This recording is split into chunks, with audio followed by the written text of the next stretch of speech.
Well, calls for stricter traffic regulations and road rules are mounting as more and more people are being killed and injured in our roads here in South Africa. Just 9 days into April, and 9 people have already lost their lives on the roads up in the northwest. Well, let's get the sense then of what exactly is happening in the province and what they can do. The department's Oshebeng, Alpheus, Koonyditse joining us to talk about this. Oshebeng, good morning to you and a happy Easter to you, your colleagues and your family as well. It's a deadly month so far. What's been the main causes behind this? And on to you, Gareth. Thanks very much for having us. Well, actually, the number now has risen to 12, with 3 more yesterday. The main cause is recklessness. It's speeding, and we are appealing to all road users to really be careful and comply with the traffic regulations. The MEC for the Department of Community Safety and Transport Management in the Northwest, Selolahari, has always been leading the traffic law enforcement throughout the province. And I have to say that we have seen a reduction compared to where we were last year this time. We actually had lost 4 lives since the beginning of Easter, since Thursday last week. The 12 is actually when we included the 8 lives that we lost since the beginning of this month. We lost 3 more lives, yesterday in Mokwase near Sun City, where 2 vehicles were collided head-on. And on Thursday, a 12-year-old boy was hit by a car in Ikageng in Potchefstroom, and the enraged community members then attacked the driver, who was then rescued by the law enforcement officers. Unfortunately, the enraged community then touched his vehicle. That's the status at the moment, Gareth.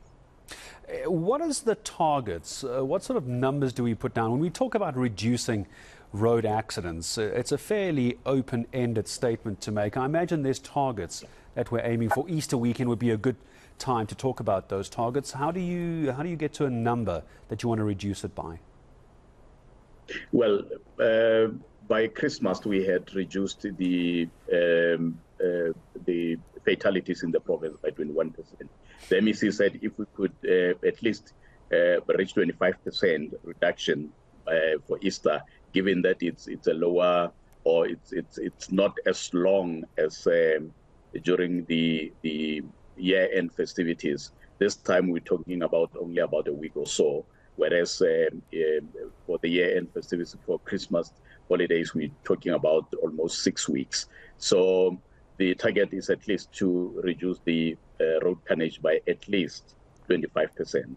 And you mentioned a number of incidents so far in April, and you said that number has gone up from 9 now to 12, which is devastating, of course. And I imagine speed is still the biggest issue in our country. And we have to start asking questions. If we're able to limit, for example, and put a limit on the use of alcohol, I know there are speed limits, but people just don't listen to those. They don't obey, not listen, they don't obey those speed limits. At what point do we start forcibly reducing the maximum speed of cars on our road? Us drivers, we just don't listen, do we? We don't listen. I think we need to change how we behave. We need to change the mindset. We need to change how we generally behave, because behavioral pattern is basically the main cause, Gareth.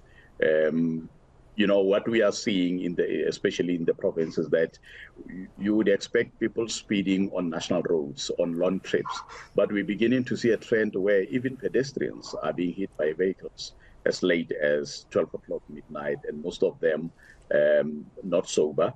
And we are also picking up a trend where most horrific accidents are taking place on roads that you would expect speed limit to be around 60.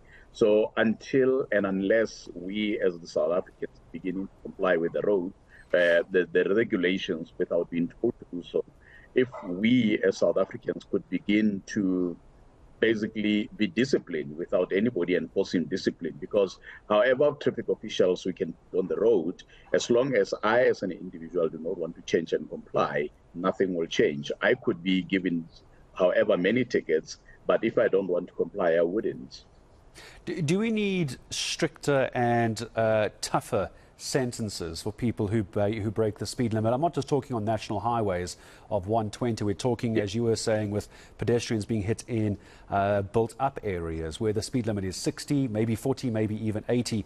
Start seeing stiffer sentences because people obviously don't care. They don't think that the punishment is enough.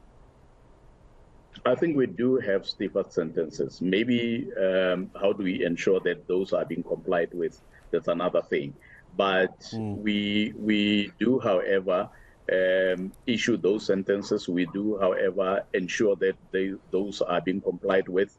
But we can do so much, only so much.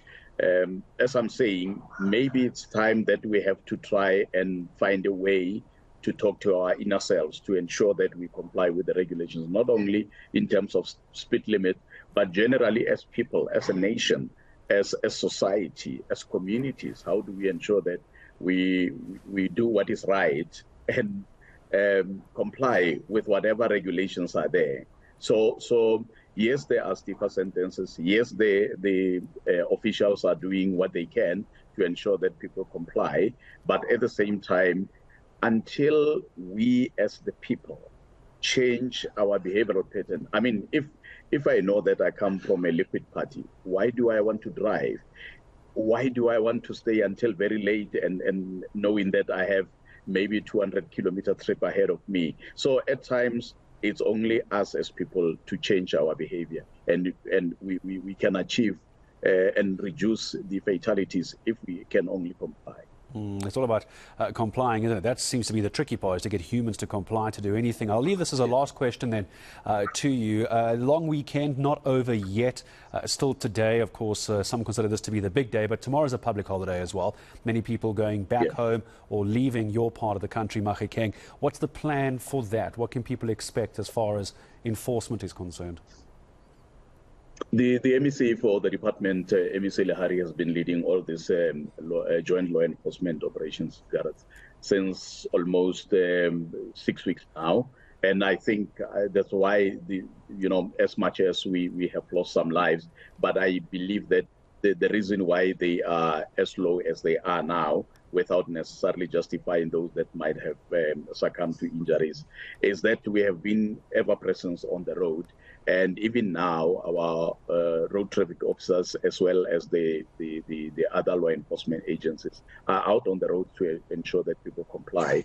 And we are going to continue doing so for the next 2 weeks to ensure that people comply and to ensure that we reduce fatalities. The other thing that we are doing is that as the province, we have what we call speed relay. That is to ensure that whenever you're traveling between towns, you have law enforcement officers on the roads. As you leave another town, as you enter another town, you'll find that they are waiting for you there. The aim is not to be punitive. The aim is just to correct.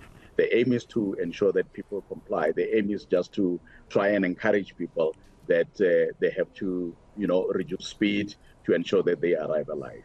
And I wish you and your team all the best for the weekend, trying to keep as many people safe on the roads as possible. But in the end, it's not really your responsibility. It's up to the drivers to ensure their own safety as well. Oshebeng, thank you very much indeed. Oshebeng, Alpheus, Koonyditse joining us this morning from up in Mahikeng, talking about traffic issues and also traffic concerns that they're having for this long weekend as well. So if you are going to be traveling tomorrow or maybe today as well, the end of your long weekend, please make sure that you travel safely. Oshebeng is from the Department of Community Safety and Transport Management.